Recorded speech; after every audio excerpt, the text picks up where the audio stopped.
Back in the 1990s, one man ruled TV comedy. His show was a monster, ruling the airwaves and the award ceremonies. He was a big hit in the stand up circuit, raking in millions of dollars just from telling jokes on stage. That man was Jerry Seinfeld. Today, I discuss Seinfeld, the making of an American icon, the unauthorized biography by Jerry Oppenheimer.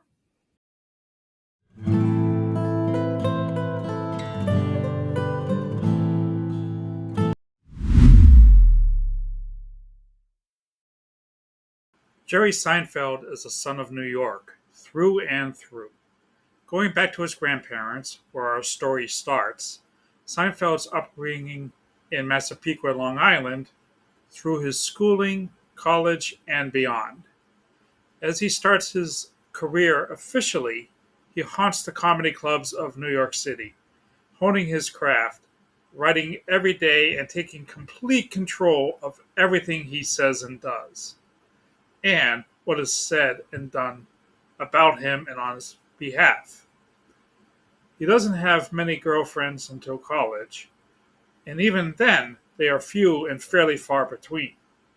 In fact, then, and throughout the years, his core friend group was mostly guys, and questions and rumors would rise up that he's gay. Not that there's anything wrong with that. No, of course not. But comedy and becoming the best comedian he can be is his first love and his main focus. After about a decade in the business, he finally accepts the dream invitation to The Tonight Show. Johnny Carson was still the host at the time, and it is the first of many appearances throughout the Carson-Leno era. Eventually, he makes his first foray into Los Angeles, where the now infamous in comedy and TV history Benson incident occurs. Where you going, Frankie? See the governor? No, you're not. But the Historical Society's coming to dinner. Got some great jokes the governor can use. An ill-fated guest starring role on the popular sitcom.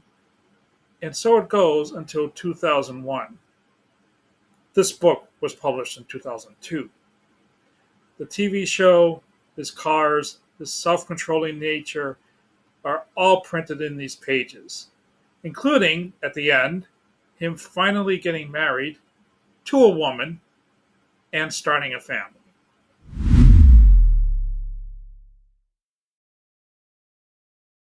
This book was put together from interviews with the author, historical documents, news reports of various kinds. Now, of course, with this being an unauthorized biography, with no input from Jerry Seinfeld himself, these source materials tell only one point of view, that Seinfeld is a very nice, talented guy who is professional at his job, but it took a long time for him to come out of his shell and shed some of his neurotic tendencies. I'd like to note here that I'm a fan of both his stand-up and his sitcom, so one does have to take things with a little grain of salt. Having said that, while I'm sure sources were checked and triple-checked, some of the way the subject is presented borders on don't meet your heroes. In any case, while Seinfeld's show may have been about nothing, Oppenheimer's book is definitely about something. A Long Island boy done good. There's a lot of story here, and the author gets into all of it, good and bad. One issue I found was some of Oppenheimer's references.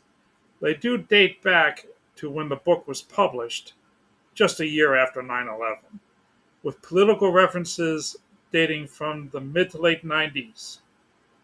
They were a little jarring at times. Overall, though, it is a well-written biography, which, like the best biographies, not only tell the story of the subject, but also the story of the times in which the subject lived. This book is successful on both counts.